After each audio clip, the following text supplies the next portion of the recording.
What is up everyone, it's Mr. Fantastic here and we have our first look at the design of the Samsung Galaxy A53 via the one and only Steve McFly from OnLeaks. We can see that the A53 has an almost identical look to the Galaxy A52, but it is like a refined version. The back panel, which is still plastic, is flat and doesn't curve around the edges, and the edges of it are slightly curved, which gives it a sleek look. And it is surprisingly slimmer than the Galaxy A52. It is 8.14mm as compared to the 8.4mm of the Galaxy A52, which isn't that big of difference. Speaking of which, if you take a look at the bottom of it, you can see that there is no headphone jack. Yes, Samsung is now removing the headphone jack from the mid-range phones, which to be honest is a ridiculous move because generally these phones are targeted towards the cheaper market, and the people that buy these phones mostly don't use wireless earbuds, and this will be pretty inconvenient for them.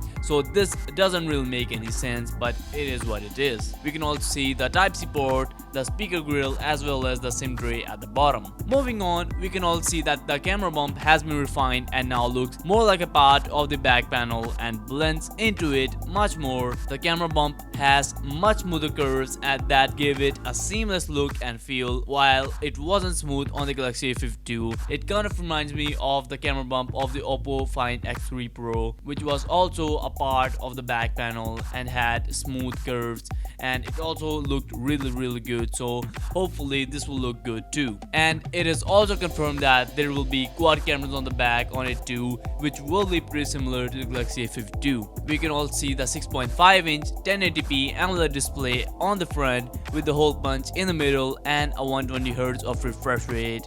And it is also very similar to the Galaxy A52. There aren't really any improvements on it. Also, we may only see Samsung launching the 5G version of the Galaxy A53, so there won't be a 4G version.